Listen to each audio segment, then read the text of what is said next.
नमस्कार साथियों। देखें कि जैसे आज हम बात करेंगे कि सुदर्शन चक्र कुंडली कैसे देखा जाता है, फलित में इसका क्या उपयोग है। देखें कि इसको दो तरह से मैंने उपयोग में लिया है। सबसे पहले तो जो भाव के जनरल फल हैं कि जैसे कौन सा भाव बिगड़ा कुंडली में, कौन सा भाव सुधरा हुआ है, इसको कैसे देखा जाए, तो इसमें सुदर्शन चक्र कुंडली बहुत ही उपयोगी साबित होती है। उसके बाद जो दूसरा मेथड है कि कौन सा वर्ष आपका अच्छा जाएगा, कौन सा वर्ष आने वाला जो वर्ष है वो थोड़ा-सा खराब जाने की संभावना है, तो इसको भी सुदर्शन चक्र कुंडली बताती है और उसमें जो घटनाएँ होंगी उसका भी मोटा-माटी अनुमान लग सकता है। तो देखें कि सबसे पहले इसका बेसिक जान लेते हैं कि ये कैसे बनती है। जिनको ये आता है वो इस भाग को बढ़ा सकते हैं वीडियो थोड़ा-सा। देखें कि यहाँ पर जैसे देखिए कि ये जो जन्म कुंडली आपको दिख रही होगी, तो इसमें देखिए कि जैसे ये बर्थ चार्ट है, तो यहाँ पर जन्मा जो लिखा हुआ है आप देख रहे हैं, ठीक है? ये तीसरे भाव में है। तो क्या किया गया कि इसी चंद्रमा को उठा करके हमने यहाँ पर एक और कुंडली बना ली, जिसको कहते हैं चंद्र लग्न। यानी कि ये चंद्रमा जो मीन राशि में है, मीन लग्न की एक और कुंडली बना ली, ग्रहों की पोजीशन वैसी की वैसी बैठा दी, ठीक है? और चंद्र कुंडली बना ली। जैसे केतु मंगल आप देखिए यहाँ पर वृषभ वृषभ में थे, तो यहाँ पर भी वृषभ में है। उसके बाद जो सूर्य इनका आप देखिए कि सूर्य इनका सिंह राशि में है, तो यहाँ पर भी सूर्य को हमने उठाया और एक सूर्य कुंडली बना ली, ठीक है? और यहाँ पर सूर्य लिख दिया। इन्हीं तीनों को जब कंपाइल किया गया तो उसका नाम सुदर्शन चक्र कुंडली दिया गया, क्योंकि ऐसा कहा गया है कि कोई भी फल लग्न से देखें, फिर चंद्रमा से भी देखें, और जो जैसे उत्तर भारत में जो कुंडली बनती है नॉर्थ ईस्ट में, उसमें आप देखे होंगे कि पुराने से पुराने भी जो पंडित जी बनाते थे, तो उसमें लग्न के साथ नौमांस और चंद्र कुंडली जरूर से दी जाती थी। तो आप उससे भी इसका महत्व समझ सकते हैं, और साथ में इसको सूर्य को भी जोड़ा गया है, ठीक है? तो इस प्रकार इसका निर्माण किया जाता है। अब देखिए कि अब हम सुदर्शन कुंडली पे वापस चलते हैं कि इसको कैसे देखा जाए और इसके नियम क्या है। तो देखिए कि ये सुदर्शन चक्र कुंडली है, ठीक है? इसमें आप देखिए कि इसमें जो ये पूरा आपको दिख रहा है, इसको आप पहला भाव मानेंगे, ठीक है? ये जैसे एक ये पूरा ये पहला भाव, फिर ये वाला इधर का दूसरा भाव, ऐसे करते करते आप पूरे 12वें भाव पे आ जाएंगे, ठीक है? तो इसको 12 भाव में आप सबको कंपाइल किया गया, और देखिए कि ये जो अंदर का जो गोला है, ठीक है, ये पूरा जो अंदर का गोला है ये लग्न कुंडली है, इधर से लेकर के ये यहाँ तक। ये सर्कल उतना अच्छा मुझसे बन नहीं पा रहा है, ये पैड पे सही से चल नहीं रही उंगली, लेकिन आप मोटा माटी समझिए। और जो बीच का जो गोला है वो चंद्र कुंडली को दिखाता है। यहाँ पर देखिए कि ये ऊपर चंद्रमा लिखा है और उसके ऊपर सूर्य लिखा है, ठीक है? इसके बाद इसको देखें कैसे, तो देखें कि एक नियम है ज्योतिष का। ऐसा बताया गया है कि जो भी ग्रह जिस भाव में बैठता है, यदि वो शुभ ग्रह है तो उस भाव के फलों की वृद्धि करता है, और यदि वो पापी ग्रह है तो उस भाव को डैमेज करता है। ये एक ज्योतिष का सार्वभौमिक नियम है, बहुत कारगर नियम भी है, क्योंकि आजकल बहुत लोग मतलब बहुत से नियम लगाते हैं, इसको ऐसे देखना चाहिए, कुछ लोग रोमांस में अष्टक लगा देंगे, मतलब ऐसे करके रोमांस में कुछ लोग नक्षत्र लगा देंगे। लेकिन जो व्यवहारिक ज्योतिष है उसमें अगर आपका बेसिक क्लियर रहेगा तो आप 70 से 80% बहुत सटीक फलित कर पाएंगे। तो देखिए कि जो ये नियम है कि जिस भाव में शुभ ग्रह बैठे वो उस भाव को बढ़ाते हैं, पाप ग्रह बैठे उस भाव को डैमेज करते हैं। लेकिन इसमें इस नियम के साथ एक और नियम जोड़ा गया कि हम ग्रह की इंटेंसिटी भी देखेंगे कि जो ग्रह जिस भाव में बैठा है वो कैसे वातावरण में बैठा है। क्या मतलब हुआ इसका? जैसे मान लीजिए कि हम ग्रहों को शुभ ही काउंट करेंगे, ऐसा नहीं होगा कि किसी भाव में गुरु बैठा है, बुध बैठा है, शुक्र बैठा है, तो इसमें हम उसको ये मान लेंगे कि वो ग्रह भाव को बिगाड़ रहे हैं, ऐसा बिल्कुल नहीं मानेंगे। लेकिन वो ग्रह उस भाव को कितना सुधार पाएंगे, इस पे एक प्रश्नवाचक चिन्ह हमेशा रहता है। तो उसकी इंटेंसिटी देखने के लिए हम षड वर्ग का भी उपयोग करेंगे। और जैसे मान लीजिए कि किसी भाव में पापी ग्रह बैठे हैं, तो वो पापी ग्रह उस भाव का किस हद तक डैमेज कर पाएंगे, इसको भी हम इसमें नापेंगे। तो देखें कि इसको कैसे देखा जाए। तो आप देखिए कि यहाँ पर एक जो ये इसका षड वर्ग डिवीजन है, और इसको कैसे देखा जाए। देखिए कि ऐसा बताया गया, जैसे मान लीजिए यहाँ पर देखिए गुरु लिखा है, ठीक है? हम गुरु को लेते हैं। यहाँ पर देखिए जो गुरु लिखा है, गुरु के नीचे देखिए यहाँ पर लिखा है मंगल, और मंगल के सामने 5 लिखा है। सूर्य के सामने आप देखिए तो सूर्य के सामने ये मंगल के सामने 5 लिखा है, सूर्य के सामने आप देखिए तो इसके सामने एक लिखा है, तो इसका मतलब क्या हुआ? देखें कि ऐसा बताया गया है कि कोई भी ग्रह जो वर्ग कुंडलियां होती हैं, और खास करके षड वर्ग कहा गया है। षड वर्ग का अर्थ होता है कि जन्म कुंडली, होरा कुंडली, ठीक है, आपकी नौमांश कुंडली, द्वादशांश कुंडली, त्रिशांश कुंडली, ठीक है, और एक दृष्टांत कुंडली छूट गई। तो ऐसे 6 प्रकार के वर्ग बताए गए। तो ऐसा कहा गया है कि जो भी ग्रह यदि शुभ ग्रह की राशि में जाएगा तो वो उतना अच्छा हो जाएगा, और यदि ग्रह पाप ग्रहों की राशियों में जाएगा तो वो उसकी स्थिति और ज्यादा खराब होती जाएगी। कहने का मतलब है, चाहे आपका शनि हो, चाहे मंगल हो, चाहे सूर्य हो, यदि ये शुभ ग्रह की राशि में जाते हैं वर्ग कुंडली में, जैसे कि बुध की राशियां हो गई मिथुन कन्या, या फिर गुरु की राशियां हो गई धनु मीन, ठीक है, तो वो अच्छा माना जाएगा। और वही जो भी ग्रह है वो वर्ग कुंडली में यदि पापी ग्रह की राशि में जाता है, जैसे मंगल की राशि, शनि की राशि, सूर्य की राशि, तो वो ग्रह का जो प्रभाव है उसको घटा देता है। यदि शुभ ग्रह पापी ग्रह की राशि में जाएगा तो उसकी शुभता में कमी आ जाएगी, और जो आपका पापी ग्रह है वो यदि पापी ग्रहों की राशियों में जाएगा तो आप समझ लीजिए कि उसका जो पाप फल है वो और ज्यादा बढ़ जाएगा। और यदि पापी ग्रह शुभ ग्रह की राशि में जाएगा तो उसका जो पाप फल है वो थोड़ा सा घट जाएगा, उसमें कमी आ जाएगी। तो अब जैसे देखिए कि यहाँ पर गुरु लिखा है, गुरु में यहाँ पर मंगल के सामने 5 लिखा है। अब इस 5 का क्या मतलब हुआ, ये 5 कैसे आ गया, इसको भी मैं आपको बता देता हूँ। तो देखिए कि जो हमने 6 वर्ग बताया था, ठीक है, इसमें देखिए कि इसमें हम गुरु को अब यहाँ पर देखेंगे। तो गुरु देखिए कि यहाँ पर देखिए कि जो पहला जन्म कुंडली है वहां पर देखिए कि ये मंगल की राशि में, देखिए यहाँ पे मेष राशि लिखी है, 1 नंबर लिखा है। फिर आप देखिए जो होरा कुंडली है उसमें गुरु जो है आपका वो यहाँ पर बैठा है और वो सूर्य की राशि में है, ठीक है। तो उसके बाद आप देखिए तो यहाँ पर जो दृष्टांत कुंडली है यहाँ पर गुरु 1 नंबर राशि में है, मंगल की राशि में है, ठीक है। तो यानी कि मंगल 1 हो गया, 1 पॉइंट, फिर यहाँ पर दूसरा पॉइंट। कहने का मतलब है कि इनके अधिकतर वर्ग में आप देखेंगे तो ये जो गुरु है, ठीक है, वो मंगल की राशि में गया, यहाँ पर भी मंगल की राशि में, यहाँ पर भी मंगल की राशि में। अधिकतर इनका जो वर्ग बनता है वो वर्गोत्तम भी है। और जो इधर है जो आपका त्रिशांश कुंडली है उसमें भी ये गुरु देखिए, ये जो 12वें भाव में आपको दिख रहा है ये मंगल की राशि में, यानी कि 6 फैक्टर में से 5 बार गुरु मंगल की राशि में आया है। यहाँ पर बर्थ चार्ट में भी मंगल की राशि में, D3 में भी मंगल की राशि में, D9 में भी, D12 में भी, D30 में भी। तो इसका मतलब कि क्योंकि गुरु एक शुभ ग्रह है और वो 5 जगह पे मंगल की राशि में चला गया और एक जगह पे जो होरा कुंडली है वहां पर सूर्य की राशि में चला गया, तो इसका मतलब उसकी शुभता में कमी आ गई।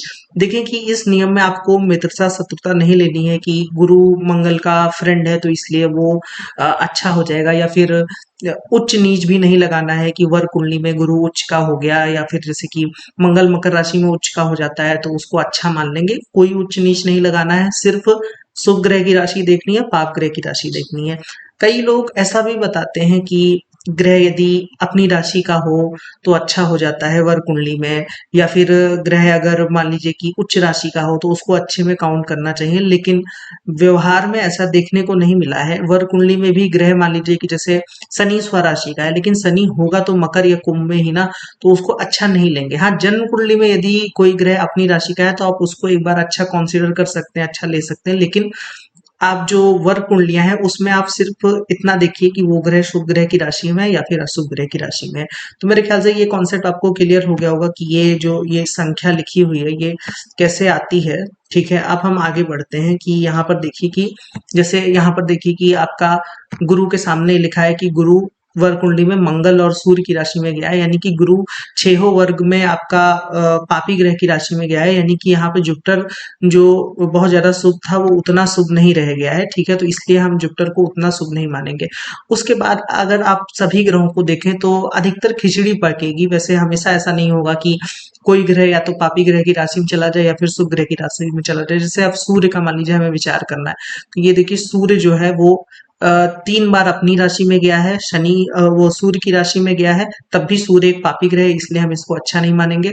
2 वर्ग कुंडली में एक जगह पे बुध की राशि में गया है, फिर दूसरी जगह एक जगह पे मंगल की राशि में गया है, ये मंगल लिखा है, और दूसरी जगह पे ये बुध की राशि में गया है, और जो एक जगह पे वो शनि की राशि में गया। इसका मतलब कि 6 में से 5 जगह वो पाप ग्रह की राशि में गया है। 3 जगह सूर्य की, एक जगह मंगल की, एक जगह शनि की, यानी कि जो सूर्य का पापत्व है वो और ज्यादा बढ़ गया है, घटा नहीं है, ठीक है। तो ऐसे आप इन वर्ग कुंडली में तारतम्य करके निकालेंगे। और देखेंगे एक बात और सोचिए कि यदि कोई ग्रह पापी वर्ग की राशियों में ज्यादा जाता है, कहने का मतलब है कि पाप ग्रहों की राशियों में ज्यादा जाता है, तो ये थोड़ा सा चिंताजनक बात है। क्यों? क्योंकि देखिए कि शुभ ग्रह की राशियां मतलब एक होता नहीं है कि जन्म से ही ज्यादा है, मतलब कुंडली जो बनी है वो शुभ ग्रहों की राशियां ज्यादा है। कहने का मतलब है कि आप चाहे शुक्र की दो राशियां हो गई, बुध की दो राशियां हो गई, गुरु की दो राशि हो गई 6, और एक जो चंद्रमा की हो गई आपकी 7, तो 7 राशि तो आपकी ऐसे ही शुभ हो गई। बची कौन? तो 4 या 5 राशि बचेगी आपकी, 2 शनि की, 2 मंगल की और 1 सूर्य की। इसका मतलब कि 7/5 का रेशियो है। तो उसके बाद भी यदि कोई ग्रह सिर्फ पापी ग्रह की राशि में जा रहा है तो इसका मतलब कि ये चिंताजनक बात है। तो मेरे ख्याल से ये कॉन्सेप्ट आपको समझ में आ गया कि ग्रह की इंटेंसिटी को हमें कैसे नापना है। अब हम अपने कुंडली पे चलते हैं कि कुंडली जो है आपकी सुदर्शन चक्र कुंडली, उसमें इसको कैसे देखा जाए। तो देखिए कि सबसे पहले हम यहाँ पर देखेंगे कि लग्न में कैसे ग्रह हैं। तो जैसे देखिए कि इनके लग्न में आपका बुध बैठा है, शुक्र बैठा है, सूर्य बैठा है और चंद्रमा बैठा है, ठीक है। अब देखिए कि सुदर्शन कुंडली के लग्न में, क्योंकि सभी व्यक्ति के, जितनी भी आपकी कुंडली हो, मेरी कुंडली हो, किसी की कुंडली हो, नरेंद्र मोदी जी की कुंडली हो, सबके लग्न में सुदर्शन चक्र में सूर्य चंद्रमा मिलेंगे ही, क्योंकि सूर्य और चंद्रमा का ही लग्न है। इसलिए हम सूर्य चंद्रमा को इसमें कंसीडर नहीं करेंगे, हम सिर्फ यहाँ पर बुध और शुक्र को कंसीडर करेंगे। तो ये बात ध्यान में रखिएगा कि सुदर्शन चक्र में लग्न में सूर्य चंद्रमा को गिना नहीं जाता है, ठीक है। उसके बाद आप अब देखिए कि यहाँ पर बुध और आपका जो शुक्र बैठा है, ठीक है। अब इसकी हम इंटेंसिटी देखेंगे। तो बुध और शुक्र, आप देखिए कि यहाँ पर जो बुध है वो चंद्रमा की 2 राशियों में, चंद्रमा की राशि में जाता है, और सूर्य की एक राशि में जाता है, मंगल की एक राशि में जाता है, गुरु की एक राशि में जाता है और शुक्र की एक राशि में, यानी कि 6 में से 4 जगह पे ये जो बुध है वो शुभ वर्ग में जाता है। इसलिए एक तो वैसे ये शुभ ग्रह था, ऊपर से ये शुभ वर्ग में गया भी है, अधिकतर वर्गों में शुभ राशियों में गया है, इसलिए हम इस शुक्र को अच्छा मानेंगे। उसके बाद आता है कि हम शुक्र को देखते हैं। तो शुक्र आप देखिए कि यहाँ पर गुरु के राशि में 3 बार गया है, यानी कि 6 में से 3 वर्ग में गुरु की राशि में गया है, सूर्य की राशि में 2 बार गया है और चंद्रमा की राशि में 1 बार गया है। तो इसका मतलब कि 6 में से 4 बार ये शुक्र भी सुधरा हुआ है, और वैसे भी शुक्र एक नैसर्गिक शुभ ग्रह है, तो इसको भी हम अच्छा गिनेंगे। अच्छा, एक बात मैं और बताऊं कि इसका क्रम क्या है। जैसे हम अगर गिन लेते हैं कि सूर्य पापी ग्रह है, मंगल पापी ग्रह है, शनि पापी ग्रह है, लेकिन इसका क्रम आप समझ लीजिए कि जो सूर्य है, सूर्य से ज्यादा पापी ग्रह मंगल है, और मंगल से ज्यादा पापी ग्रह आपका शनि है। तो अगर बाय द वे इंटेंसिटी फिर एक और मेजर करनी हो तो हम मान लीजिए पापी ग्रह की राशि में ग्रह को जाना ही है, तो अच्छा है कि वो सूर्य की राशि में जाए बजाय कि वो शनि की राशि में जाए। और ऐसे ही क्रम अगर आप शुभ ग्रहों को गिनेंगे तो सबसे शुभत्व तो गुरु को प्राप्त है, उसके बाद शुक्र, उसके बाद बुध और उसके बाद चंद्रमा, ठीक है। उसमें पक्ष बल का भी एक कॉन्सेप्ट आता है, खैर अभी उसको छोड़ देते हैं। तो अब हम आगे बढ़ते हैं। आगे देखिए कि यानी कि हमने दोनों निकाल लिया। बुध जो है वो 6 में से 4 जगह पे शुभ गया है, और जो शुक्र है वो भी 6 वर्ग में से 4 जगह पे शुभ गया है। अब हम आते हैं इसका फलित क्या होगा। तो अब शुक्र बुध किसी के लग्न में आ गया, तो कहने का मतलब है अब फलित क्या होगा। जातक, क्योंकि शुक्र बुध जैसे ग्रह का उसमें प्रभाव है, तो हम सबसे पहले कहेंगे बहुत ज्यादा इंटेलिजेंट होगा, दिखने में बहुत ही सुंदर होगा, बातचीत करने में दक्ष होगा, ऐसी बातें हम करेंगे, ठीक है। कोई व्यापारी हो सकता है, कोई ऐसा व्यक्ति आप समझ लीजिए कि कोई कलाकार हो सकता है, कुछ निर्माण करने वाला हो सकता है, क्योंकि बुध शुक्र का उसके व्यक्तित्व पे प्रभाव पड़ेगा, ठीक है। ऐसा व्यक्ति बहुत चालाकी से बात करता होगा, कोई सेलर हो सकता है, अच्छा विक्रेता हो सकता है, इस तरीके की हम बातें करेंगे, ठीक है। उसके बाद ऐसे हर भाव का फल होता है। अब मैं सभी भाव तो कवर नहीं करूंगा, लेकिन हाँ कुछ एक भाव में जो कि इनके साथ एक घटना जुड़ी हुई है वो मैं आपको बता दूंगा। जैसे अब देखिए जुपिटर का हमने शुरू में निकाला था कि जुपिटर पापी ग्रह की राशि में गया है, तो देखिए कि यहाँ पर जुपिटर जो दूसरे भाव में बैठा है, ये क्योंकि उतना शुभ नहीं है, क्योंकि जुपिटर सभी वर्गों में सिर्फ पापी ग्रह की राशि में गया है। तो इसका अच्छा फलित क्या होगा।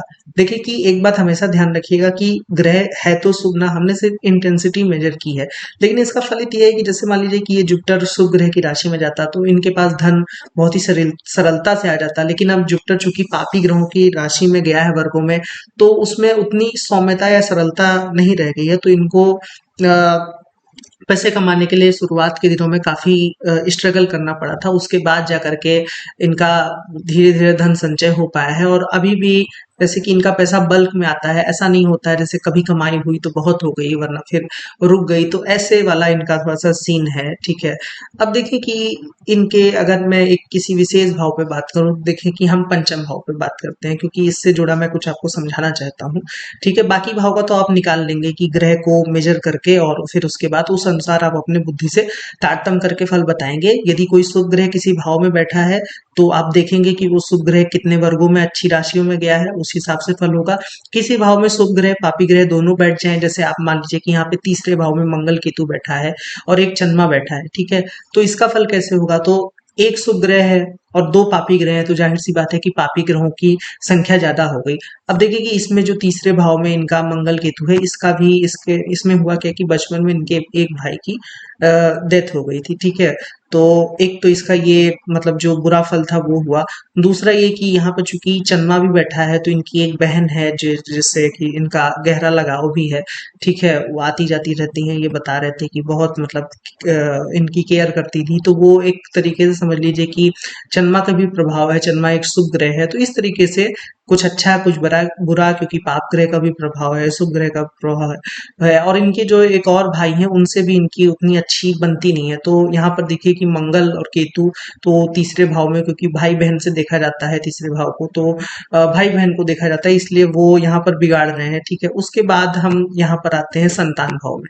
संतान भाव में आप देखिए कि यहाँ पर केतु बैठा है, मंगल बैठा है और आपका शनि बैठा है। इसका मतलब कि यहाँ पर तीन पापी ग्रहों का प्रभाव है, ठीक है।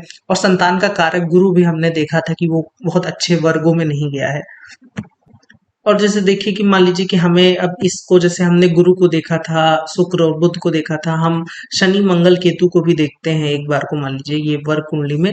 तो आप देखिए कि शनि तीन राशि में चंद्रमा की राशि में गया है, एक जगह शुक्र की राशि में गया है, दो जगह आपका सूर्य की राशि में गया है। तो इसका मतलब 6 में से 4 बार जो शनि है वो अच्छे वर्गों में गया है, अच्छे ग्रहों की राशियों में गया है, ठीक है। उसके बाद मंगल को देखते हैं, तो यहाँ पर मंगल देखिए कि दो वर्गों में शुक्र की राशि में गया है, एक जगह पे चंद्रमा की राशि में गया है, एक जगह पे मंगल स्वयं के राशि में गया है, एक जगह पे बुध की राशि में गया है, एक जगह पे गुरु की राशि में गया है। इसका मतलब 6 में से मंगल जो है वो 5 वर्ग कुंडली में शुभ ग्रह की राशि में गया है, ठीक है। केतु की बात करें तो केतु 3 जगह मंगल की राशि में गया है, 2 जगह चंद्रमा की राशि में गया है और एक जगह शुक्र की राशि में गया है। इसका मतलब कि केतु कुछ मिला जुला सा है, 3 जगह बुरा और 3 जगह से अच्छा। शनि इनका ठीक ठाक है, मतलब 6 में से 4 नंबर मिल रहा है, एक तरीके से समझ लीजिए। और मंगल तो बिल्कुल ठीक है कि वो 6 में से 5 जगह पे शुभ ग्रह की राशि में है। तो इसका मतलब कि आपको इंटेंसिटी एक पता चल गई कि जो केतु मंगल शनि आप पंचम में देख रहे थे, उसका जो मेल्फिक प्रभाव था वो अभी भी मेल्फिक है, ठीक है, लेकिन वो उतना नहीं रहा। कहने का मतलब इनके साथ हुआ क्या कि देखिए कि इनको बहुत लेट में संतान हुई, ठीक है। काफी वो डॉक्टर डॉक्टर के इनको चक्कर लगाने पड़े, लेकिन बाद में इनको योग्य संतान हुई, इनके पुत्र हुआ। तो कहने का मतलब है कि वो क्यों हो गया बाद में, क्योंकि नॉर्मल अगर केतु मंगल शनि किसी के पंचम भाव को अफ्लिक्ट कर रहे हो तो कहने का मतलब है वो फिर अच्छा नहीं गिना जाता है। लेकिन यहाँ पर क्योंकि वो शुभ ग्रह की राशि में गए हैं, शनि मंगल दोनों, तो वो जो इंटेंसिटी थी, जो पाप फल था, उसमें कुछ कमी आ गई और ईश्वर की कृपा रही तो इनको बाद में संतान हो गई। तो ये इसको मुझे थोड़ा सा इसमें बताना था। बाकी हर भाव का ऐसे मिश्रित सा फल होता है, कुछ जगह पे अच्छे ग्रह मिलेंगे, कुछ जगह पे पापी ग्रह मिलेंगे, तो वो आपको अपने बुद्धि से तारतम्य करके निकालना पड़ेगा कि कहाँ पर क्या आ रहा है, ठीक है। जैसे सप्तम में इनका शनि देखिए बैठा है, लेकिन शनि को हमने निकाला था कि शनि अधिकतर वर्गों में शुभ वर्ग में गया है। तो यहाँ पर शनि का सप्तम में होने का पहला फल तो ये होगा कि हो सकता है कि विवाह में थोड़ी सी देरी हो जाए। लेकिन चूंकि शनि शुभ वर्ग की वो शुभ ग्रहों के राशि में गया है वर्गों में, इसलिए उस फल में थोड़ी सी कमी हो जाएगी। और थोड़े ही, जैसे कि एक होता नहीं कि मतलब 28-30 पे शादी हो जानी चाहिए तो आपकी 32 में हो जाएगी, तो इस तरीके से हम जातक को कह देंगे। एक बात का बस ध्यान रखिएगा कि पाप ग्रह रहेगा पापी ही और शुभ ग्रह रहेगा शुभ ही। ऐसा नहीं होगा कि शुभ ग्रह यदि अधिकतर वर्गों में पाप वर्ग में चला जाए तो उसका जो शुभत्व है वो एकदम से खत्म हो जाए, और पापी ग्रह जो है वो यदि मान लीजिए कि 6 वर्ग में शुभ ग्रह की राशियों में चला जाए तो उसका जो पाप फल है वो एकदम से खत्म हो जाए, कुछ ना कुछ प्रभाव आएगा, तो इसका ध्यान रखिए। दूसरा, इसमें जो एक सिस्टम में कमी क्या, मतलब हम ही लोगों लोग उसको देखते नहीं है, वो कमी नहीं है। तो देखिए कि मतलब जैसे हम इसमें कारक का कारक अभी काउंट नहीं कर रहे हैं, जैसे कि इसका बहुत गहरा महत्व है कि मकर लग्न में शनि अकारक होता है, वो सप्तम में बैठ जाए, पापी ग्रह है, तो वो भाव के लिए अच्छा नहीं है, तो विवाह में बेशक इनके कुछ ना कुछ दिक्कत आएगी। या फिर मान लीजिए कि जैसे कि यहाँ पर चंद्र कुंडली है, मीन लग्न की चंद्र कुंडली है, मीन लग्न में शुक्र कारक नहीं होता है, तो इनका शुक्र आप देखेंगे तो शुक्र कहाँ पर बैठा है, तो आप देखिए कि ये शुक्र आपका छठे भाव में गया है। तो इसको हम अगर जन्म कुंडली मैं वैसे देख रहा होता तो छठे में शुक्र, अगर शुक्र कुंडली का आकारक है तो हम इसको अच्छा लेंगे छठे में, लेकिन उस तरीके से अगर देखें कि सुदर्शन चक्र के हिसाब से तो यहाँ पर शुक्र को अच्छा लिया गया है, ठीक है। तो कहने का मतलब है कि हम कारक का कारक छोड़ेंगे नहीं, ठीक है, अगर आप हो सके तो उसको भी देखिए। जैसे इसको मैं आपको समझा देता हूँ कि जैसे मान लीजिए कि यहाँ पर जो अष्टमेश बनेगा आपका या 12वें का स्वामी बनेगा, जैसे मीन लग्न में जो शनि है वो 12वें भाव का स्वामी बनेगा, और शनि आपका यहाँ पर देखिए कि पंचम भाव में बैठा है, ठीक है। जैसे ये मान लीजिए कि बीच का आप चंद्र कुंडली देखिए, ठीक है, ये वाला हिस्सा, ठीक है, ये, और इसमें जो 12वां भाव है यहाँ पर देखिए कि यहाँ पर 11 नंबर राशि लिखी है कुंभ, यानी कि यहाँ पर देखिए शनि पंचम में बैठा है। तो मीन लग्न में शनि कोई कारक नहीं होता है, ठीक है, पंचम में बैठा है, तो इसका एक तो सिंपल सा फलित ये होगा कि वो अकारक ग्रह पंचम भाव को बिगाड़ेगा, अगर हम नॉर्मल जन्म कुंडली देख रहे होते हैं। लेकिन एक बात ये भी है ना कि देखिए कि नैसर्गिक शुभता अशुभता मायने रखती है। अगर वही है, इस पे मेरा एक पूरा पूरा वीडियो है कि कारक का कारक कैसे देखा जाए, आप उसको देखिएगा तो उसकी फिलॉसफी, उसका जो मर्म है, आप उसको बेहतर तरीके से समझ पाएंगे। तो एक तो मेथड कंप्लीट हो गया कि इसको कैसे देखा जाए। अब दूसरे मेथड पे बात करते हैं, वो भी बहुत कारगर है। उसके लिए मैं दूसरी जन्म पत्रिका लेता हूँ, एक मिनट दीजिएगा।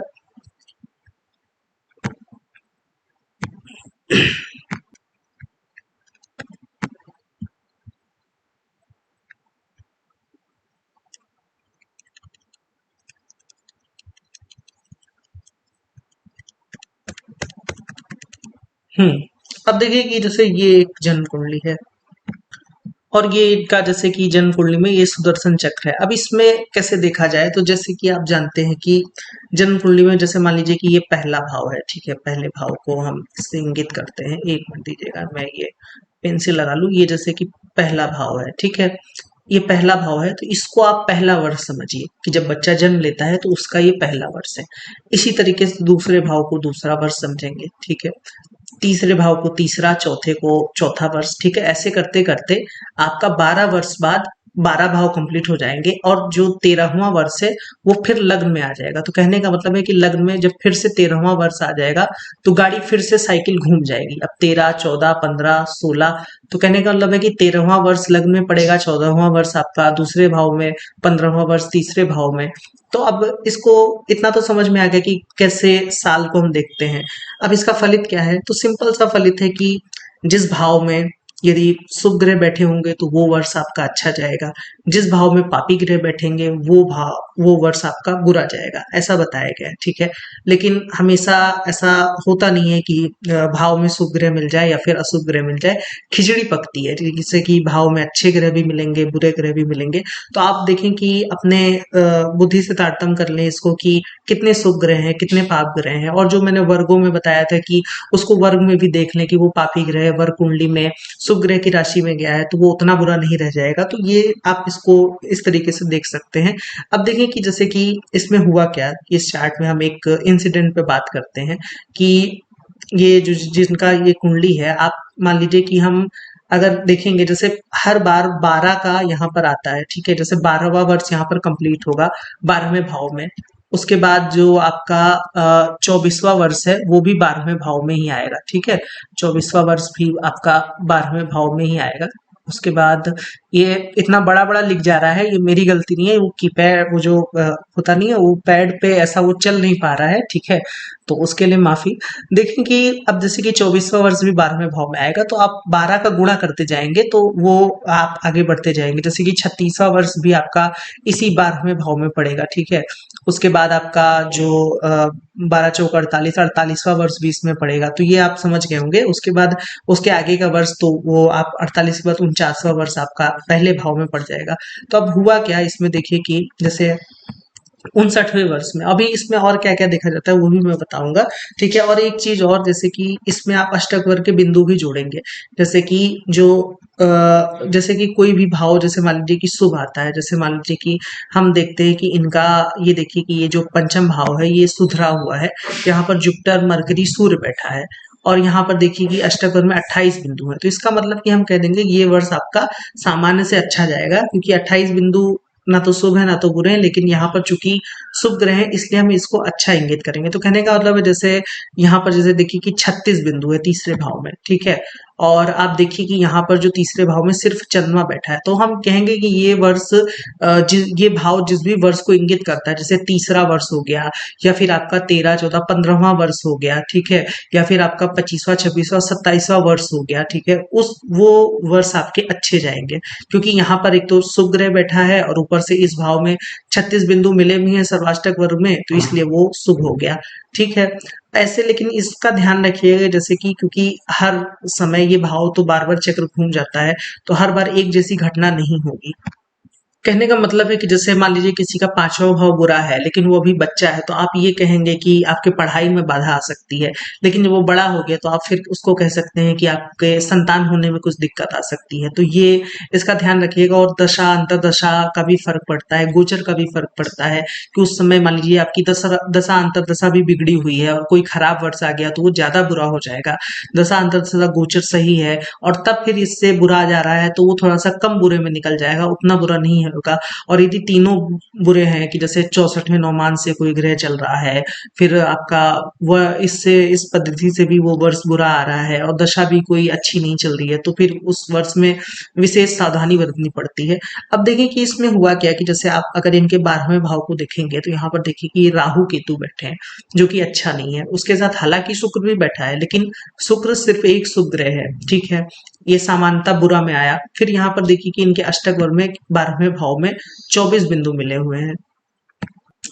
तो इसका क्या मतलब हुआ कि एक तो वैसे ही 12वें भाव में दो पापी ग्रह आपका देखिए राहु केतु आ गए, ठीक है, और एक तो 24 बिंदु, तो ये अब खराब हो गया। शुक्र हालांकि यहाँ पर बैठा है, लेकिन वही है ना कि पाप फल का प्रभाव ज्यादा है।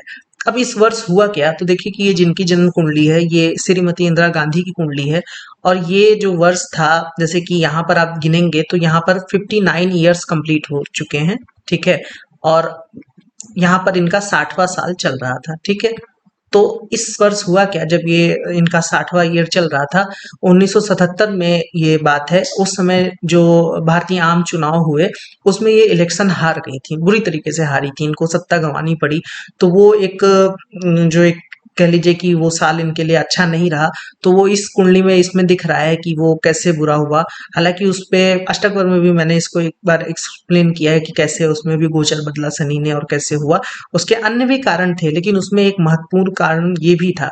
तो इस तरीके से आप वर्ष का गणना कर सकते हैं। जरूरी नहीं है कि जो वर्ष बुरा जा रहा है वो बहुत ज्यादा बुरा हो जाए, दशा अंतरदशा भी मायने रखती है, लेकिन अगर तीनों बुरे हैं, दशा अंतरदशा गोचर, तो फिर निश्चित ही आपको सावधान रहने की जरूरत है। और यदि तीनों अच्छे हैं तब तो फिर बहुत अच्छा कुछ ना कुछ वो वर्ष आपको दे के जाएगा। अब देखिए कि इसमें एक चीज और है कि इसमें माह का भी आप ज्ञात कर सकते हैं। जैसे जो ये पहला साल है, कि हम कह रहे हैं कि ये पहला साल इंगित करता है, ठीक है, तो पहले साल का जो पहला महीना है वो भी यही यही भाव बताएगा। कि जैसे मान लीजिए किसी का कोई बच्चा है, ठीक है, वो मान लीजिए 7 साल का है, हमें जानना है कि 7वां वर्ष कैसा जाएगा। तो यहाँ पर देखिए कि यहाँ पर चंद्रमा बैठा है, जुपिटर बैठा है, शनि बैठा है। जुपिटर चंद्रमा एक शुभ ग्रह है, शनि पाप ग्रह है, और यहाँ पर क्योंकि अष्टक वर्ग में 22 बिंदु मिले हैं, तो ये सामान्य से स्थिति हो गई, ना तो बहुत अच्छा ना तो बहुत बुरा, वर्ष सामान्य जाने की स्थिति में है। क्योंकि 22 बिंदु थोड़े से बुरे होते हैं, इसलिए वो थोड़ा सा मतलब स्लाइटली खराब भी जा सकता है, ठीक है। अब अगर जानना है कि 7वें साल में जो बच्चा है उसका 7वें साल में पहला महीना कैसा रहेगा, तो वो भी यहीं से शुरुआत होगा, ठीक है। तो पहला महीना हम यहीं से शुरू करेंगे, इसी भाव से। इसको हम 7वें साल का ये पहला महीना, फिर ये दूसरा, ये तीसरा, ये चौथा, ये पांचवा और ये छठा। अब देखिए कि जो छठा महीना आया, क्योंकि हमने पहले से ये तय किया है, ये निकाला है कि ये इस भाव में जो ग्रह बैठे हैं और यहाँ पर जैसे कि 24 बिंदु है, ये भाव उतना अच्छा नहीं है, तो हम इसको सावधान कर सकते हैं कि 7वें साल के छठे महीने में आपको कुछ दिक्कत आ सकती है, थोड़ा सा सावधान रहिएगा, ठीक है। ऐसे ही दिन को भी निकाला जाता है कि हर भाव जो यही पहला भाव है कि जैसे मान लीजिए कि 7वें साल का पहला भाव, पहला 7वां साल इंगित करता है, यही जो 7वां भाव है ये उस वर्ष को इंगित करेगा, पहला महीना भी यही भाव इंगित करेगा, और जो पहले 2.5 दिन है, ठीक है, वो भी यही भाव दिखाएगा। ठीक है, तो 2.5 दिन ये भाव दिखाएगा, और जब 2.5 से आप 12 का गुणा करेंगे तो वो 30 दिन में कन्वर्ट हो जाएगा। ठीक है, इसको देखने का सिंपल सा है कि आप हर महीने जब सूर्य अपनी उसी डिग्री पे आता है, जैसे मान लीजिए कि जो वर्षफल कुंडली बनती है कि सूर्य आपका जिस अंश कला विकला पे रहता है, और जब वो अगली राशि में उसी कला विकला पे आ जाए, जैसे मान लीजिए किसी की कुंडली में सूर्य 10 डिग्री का है, तो अगले महीने या जिस भी महीने जिस भी वर्ष वो सूर्य उसी डिग्री पे आता है, आप उस दिन से उस वर्ष का प्रारंभ माने।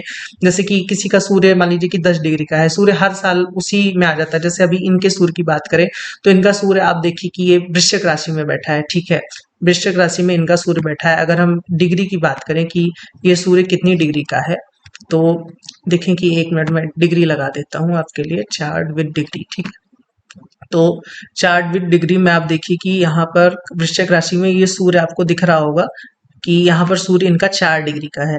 तो हम कहेंगे कि जैसे ये सूर्य जो है 4 डिग्री का है, तो हर वर्ष इनका जो वर्ष का जो आरंभ होगा वो जब भी सूर्य इसी वृश्चिक राशि में, क्योंकि सूर्य हर वर्ष अपनी राशि बदलता है, तो इसी वृश्चिक राशि में मतलब हर महीने राशि बदलता है और हर वर्ष वृश्चिक राशि में आएगा सूर्य। तो इसी वृश्चिक राशि में जब इतने ही डिग्री पे 4 डिग्री पे सूर्य आ जाएगा, तो उस वर्ष से इनका जो नया वर्ष है वो प्रारंभ होगा। और ऐसे ही आप महीनों को गिनने के लिए जब सूर्य अगले भाव में 4 डिग्री का होगा तो उससे आप महीनों को गिन सकते हैं। ठीक है, दिन के लिए आप चंद्रमा को देख सकते हैं। वैसे इतना मतलब एकदम दिन तक कोई जाता नहीं है, लेकिन मैंने बता दिया कि किसी का अगर बहुत बुरा चल रहा हो तो आप उसको भी माइन्यूट करके निकाल सकते हैं। देखिए कि इसमें जो मैंने 2 नियम बताए हैं वो कारगर हैं, तभी मैंने बताया है, क्योंकि आप देखेंगे इस चैनल पे जो वीडियो है उसमें वही नियम बताए जाते हैं जो थोड़ा बहुत लगते हैं। ठीक है, बाकी वैसे तो कई जगह पे उसमें बहुत कुछ होता है। कुछ लोग भावेश उसको कारक लेते हैं, कुछ लोग कह लीजिए कि उसमें जो हमने वर्ग कुंडली में देखा था उसमें सतुकता मित्रता के आधार पर निकालते हैं। तो अपना अपना अलग अलग विधि है। मैं ये भी नहीं कह रहा कि आप मेरा ही एकदम मान लीजिए, आप अपनी कुंडली पे लगा कर देखिए, यदि नियम लग रहे हैं तो मुझे जरूर से बताइए। ठीक है, और जो मैंने ध्यान रखने को कहा है उसका भी ध्यान रखिए कि जैसे कि कारक अकारक क्या होता है, उसमें भी मैंने वीडियो बनाया, आप उसको जरूर देख लीजिए, क्योंकि कारक अकारक का भी रोल महत्वपूर्ण होता है। बाकी ग्रह की सुखता असुखता तो है ही।